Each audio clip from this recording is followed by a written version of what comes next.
to kind of get us, kicked off, Georgia Tech is a team that I think that a lot of people, kind of have their eyes on for a number of reasons. Brent Key heading into his third season. We've seen a lot of changes administratively at Georgia Tech. I think the investment in football has been the best it's been I can remember in my lifetime, in a really, really long time. I think they've done a great job at getting more funding into the program. What do you think what's the vibe of Georgia Tech, the fan base, the alums? Because I think they've really upped their NIL. They've upped everything. Now it's kind of about the quality of the roster this season. I think is the best it's been in a long time. What are kind of the expectations? Not even just from a record standpoint, but what are the expectations as a overall program for the fan base? Because Georgia Tech is a program that used to be a power, and it's been quite some time. And with the changing landscape of college football, their standing in college football, I've always had, I've had differing opinions, even from people within the fan base. So just kind of tell people what the vibe is in the fan base. Well, I see someone in your chat asked, I'm going to answer your question, I promise. But someone in the chat asked, am I blind? I actually am. So I hope you feel awful about that. I have no idea where this microphone is. Someone put this here for me.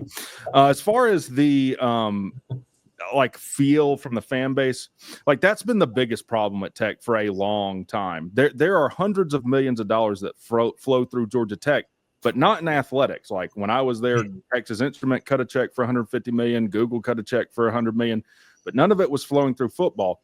And I've argued with my own fan base, the whole Paul Johnson thing set us back quite some time. And because Paul was able to win with less, one, because he is a good coach. I mean, he's a Hall of Fame coach, but two, because of the offense that he ran, it kind of, I think, let administration feel complacent and we don't have to invest more. And then everything that just happened in college football over the past decade happened, where the most important thing about your program right now is what does your revenue look like? What are the financials looking like? And it's night and day. Now, we lost Jay Batt, but when Jay Batt came in, he came in from Alabama, and he raised $300 million on a dime. And we sign our first 5-star. We have the highest paid coordinator we've ever had. He's top 10 OC pay in the country. And then you see results on the field. So all of these things correlate. You can have a one-off like TCU. What did TCU do after that? Nothing. They went 5-7 and lost to Colorado. That's about as down as you can be, right? So, now the mood of the fan base is generally good. But the other thing is in the Tech fan base, you have this old guard of people that still have a rotary phone that, are hey, you changed it from Grant Field and then sold the naming rights to Hyundai. Yes, you're $300 million in debt. What do you want us to do? Oh, and then from other fan bases too. I get these comments from Georgia fans sad you sold, clean old-fashioned hate to the Benz. Yeah, we need money. We weren't selling at our own stadium anyways. And you can't say Georgia Tech isn't taking football seriously. Then when they make moves to take it seriously, also make fun of them. All right, you got to choose one of those. You can't have your cake and eat it too. So I hope that answered your question. Yeah. So Rex Talk, I'll follow up on that question and kind of what you were just talking about selling games. I am one of the people that I'm not a fan of selling home games. Just to be completely honest, if Clemson were to sell a home game to whatever NFL stadium, I'd be pissed. I'd be absolutely pissed. I get it from a revenue standpoint. Obviously, college football is more about money than it's ever been about in the entire history of college football. So I do understand that. But at the same time, I'm also somewhat of a college football purist in the fact that I love the traditions of college football, the fabric of college football. And when I see stuff like that, I'm just man, where are we going in college football that we're selling home games to NFL stadiums? And again, I get it from a revenue standpoint, but as a college football fan, an old school college football fan, I hate it. Yeah, I'm right there with you. Now, while you were asking me that, my ex-wife called. I sent her to voicemail. So that's how, and That that's was probably a good call. That's actually true. But no, I get it. I mean, from a college football purist standpoint, absolutely. And look, Georgia Tech and Clemson are in two completely different places as far as finances. So Clemson is not going to have to do that. I do think Georgia Tech's a little bit ahead of the curve on this, though, and I do think in the future you're going to see teams like you might see Michigan, Ohio State move to a neutral site. Because they're going to get offered so much money. And you're right. Now, unfortunately, and I don't like it either. I don't like it. But unfortunately, college football is more about money than it is about football. Ask Florida State that. They care more about how many freaking T-shirts they sell at a Walmart in Omaha than they do winning football games. And it's sad. It's a sad state of football. Yeah, I mean, it's terrible. And look, You mentioned the Michigan Ohio State game. Like, I can't even fathom that right now as a college football fan. Like, a rivalry that big being sold out to an NFL stadium. I don't think you're 100% wrong. It could absolutely happen in the future. But again, yeah, I just hate it. But Jordan, I'll let you go. Yeah, I mean, it is one of those things, but I think for me, like it makes sense for Georgia Tech and what they've done. I mean, I think they've been ahead of the curve. You know, with they have a unique sort of situation with kind of where they're located. You know, obviously the prestige of the school, the academic requirements, and you know the challenges that they have had over the years at raising funds for the football program. I think there are things that you got to do things differently. You got to recognize where you're at.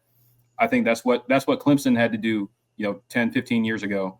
When Dabo took over, and there was a change in kind of how they went about things. There was, obviously they invested more money. I mean, that's, the facilities and all that. That was at that time, that was the way to get ahead of the curve. And I think, Georgia Tech is doing that exact same thing, for what it means for their program and what it's going to take for them to get back to winning football. And speaking of winning football, I think Brent Key's tenure, it's been winning football, but 7-6 and 7-6 the first two seasons. And I think that's a massive departure from where they were under the Jeff Collins era. But I want to look at like last season in particular because in a lot of ways, when I watched Georgia Tech last season, the team I saw on the football field looked better than 7-6. And, I think for a number of reasons, I think, they had some losses that you kind of scratched your head. Obviously, the Miami win was fantastic. They probably should have beat Georgia at the end of the season. When I look at the overall roster, the amount of talent that's coming back and how they performed, generally last year, as much as people are looking at Georgia Tech as a team that's like a dark horse and all of that, I don't think most college football fans truly grasp like how much different that roster looks from a body type standpoint, from a skill talent standpoint, than they've been in a really long time, and I think that's what makes them so dangerous, and not even mentioning what they have returning at quarterback. So like as far as the recruiting has really taken a huge step up. Unfortunately for us, shout out to Tay Harris. He's a real one. Yeah, it does not surprise me that he's already good. We don't appreciate you guys stealing recruits right now. I'm not trying to rub. Georgia Tech's a nice story in the ACC, but chill out now. Just stop stealing Clemson recruits now. Yeah, I'm not trying to rub salt in the wounds. I do hear from people at practice, and he's going to play. I bet he is. He's special. I mean, he was frankly my favorite recruit that Clemson had committed. That one stung a huge bit. He's going to play a ton for y'all, and he's going to be a really, really good football player. Yeah. But beyond that, I think this roster is in really, really good shape to play, winning football and kind of take that jump. So I think for Georgia Tech this year, how do they avoid the, of course they want to get the big wins, and they've gotten some big wins in the Brent Key era, but how do they, avoid the head scratching losses? I mean, like what was Bowling Green last year or a couple of years ago, like those types of losses where you're just like, how does that even happen? Yeah, I'm going to answer your question. I'm going to address the chat after every one of these. That's just how I roll. Yeah. All right. So first, let's talk about how to avoid sounding silly. So let's address John Sarian. Now he's modded up, so he's in here all the time, basically saying Georgia Tech has more post grads than they do undergrads, so they're going to other schools in the state. That's such a Georgia comment. You have all of this success and still choose the losing argument. That's like saying, look at all these people at Kennesaw State. Yeah, you only need a 2.5 GPA to get in there. Only the smartest people in the world go to Georgia Tech, sir. I don't know what to tell you. They have a 15% acceptance rate, and you're looking at one of them right here. So anyways, I don't even know what you asked. You asked about what? Yeah, just how do you avoid the head scratching losses? Because I think Bowling Green, yes. Yeah. So, look, first of all, this is do or die. I think it's not do or die, but this is kind of a make or break for Key. You go 7-6, 7-6.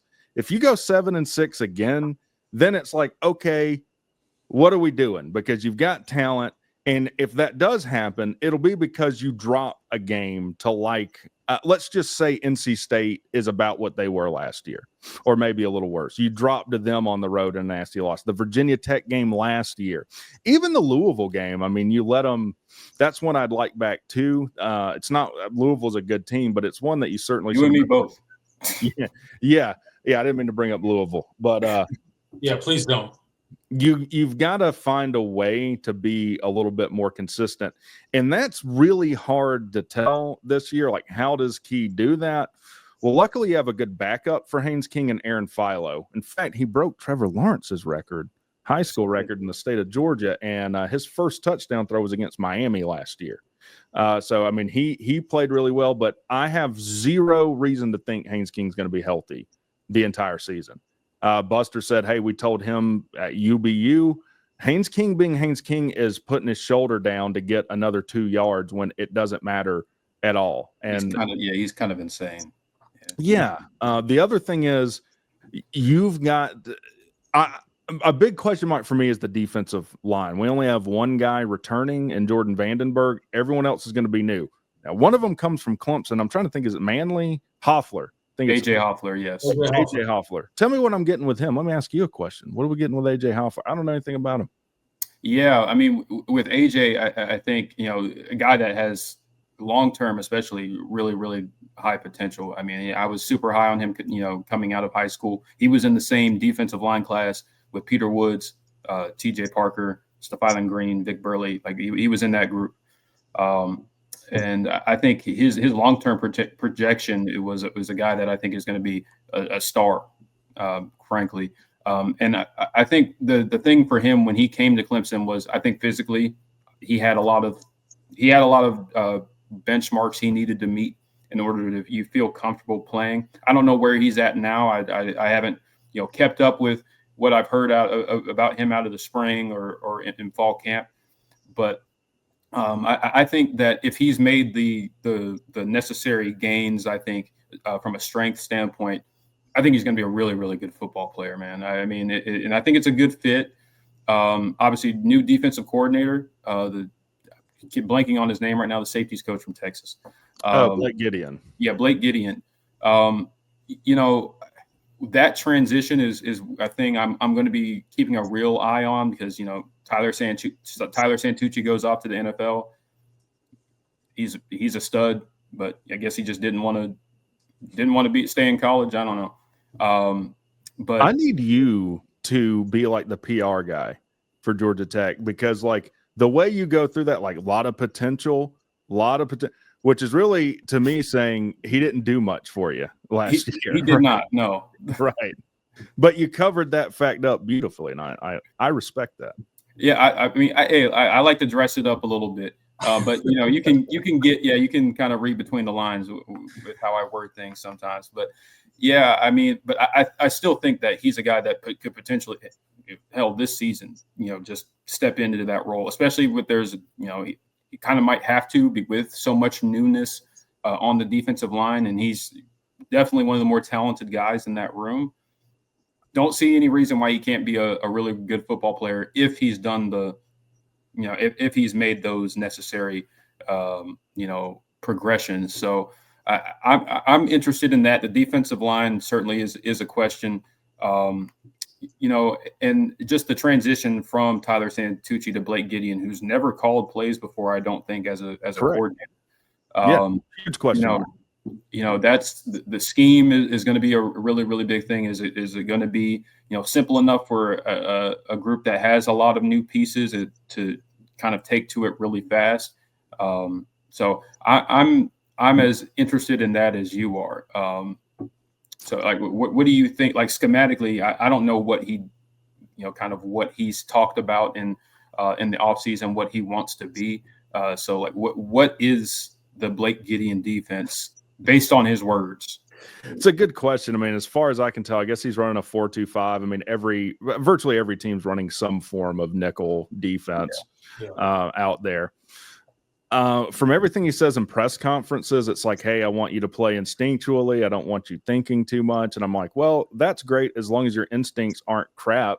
Yeah. If your instincts are good, that works great. If your instincts are awful, you get a Jeff Collins defense that retires a Hall of Fame coach inside a year. So we'll have to see with that. And I almost think, because he even talked about, and I don't know if you guys have heard this, like, look, I've never been a coach. I've never played at the D1 level or anything. But he talked about the possibility of having one of the safeties with the green dot helmet, meaning they talk to the coach, as opposed to the linebacker. And I don't know, but I'd have to think that's rare. Usually your mic is going to be the guy with the mic in his helmet. And it makes me think, does he want to play defense like, hey, we don't like what we're seeing up front, so we're going to have to run the defense from the secondary. Like, we're going to have to have guys like Clayton Powley and Tay Harris basically play linebacker and strong safety, which happened with Clayton Powley in the past. So I don't know. I mean, but if you end up like, look, Georgia Tech, and I don't think I'm making this up, correct me if I'm wrong, is probably one of the more talked about teams this offseason of any team. Mm-hmm. And like, if they're going to live up to that expectation, then the defense is going to have to be something that I don't see at the moment.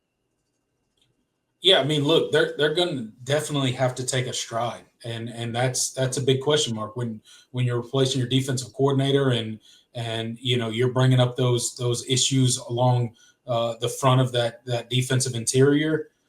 That's not a great sign that would give you a lot of confidence. But again, maybe it's just kind of how he sees defense as a defensive coordinator, and he feels more comfortable about his safeties making the play calls versus his Mike linebacker. But again, I think if you polled college football as a whole, majority of the time, your Mike linebacker is the guy that's calling the plays. He's the guy that's getting everybody lined up. He's the leader of the defense.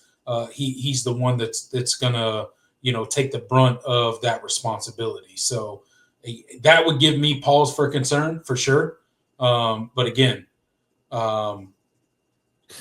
there's a lot of potential with Georgia Tech. I mean, Georgia Tech's one of those teams this offseason, I think that's gotten a lot of talk, but also, in my opinion, has been kind of slept on a little bit when it comes to the national media. And one of those things is, like, obviously the coaches poll came out, obviously the AP poll came out. What are your thoughts on kind of Georgia Tech not being ranked in those, or being ranked, what is it, 31st in the AP poll if you go by others receiving votes kind of thing? Like, what was your thoughts on that, and like their ceiling, their floor, like where do you see them kind of leveling out this year based on their schedule, based on their potential and what they got coming back? Because I mean, Haynes King coming back, running back coming back, like you guys got a lot of big pieces, and it seems that Brent Key has really turned a corner at Georgia Tech. Like you mentioned earlier, Georgia Tech is taking football serious, and they are. I think it's very evident that they are taking football very serious. And in my opinion, they're one of the teams in the ACC this year that I think could make a lot of noise. Like week 3, we roll into Georgia Tech. That's a big game for Clemson. Like that. Look, that's a losable game. That's a very losable game for Clemson. If you're looking at Clemson's schedule this coming season in 2025, week 1, obviously, probably one of the biggest, if not the biggest matchup we'll play all season against LSU. Week 3, that's a really big matchup for Clemson. And then you go to Louisville and then South Carolina. Like for me, those are like the big matchups for Clemson this season when you're looking at the schedule. And Georgia Tech's one of those teams that I don't know if is being paid enough respect coming into 2025 when it comes to your preseason polls, which obviously mean nothing. But again, sure. Yeah, I don't think anything of Georgia Tech not being ranked in the top 25. Do I personally think they probably should be 24 or 25? Yeah, probably. Yeah.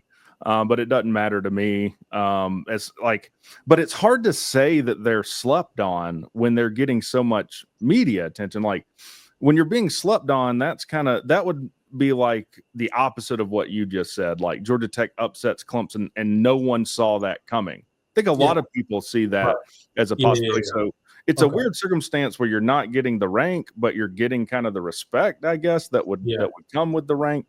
And as far as I'm looking forward to that Clemson game. Pigskin Pete, if y'all know him, he'll be coming to stay with me. We'll be going to that game together. But, look, I did my season prediction video, like a week ago.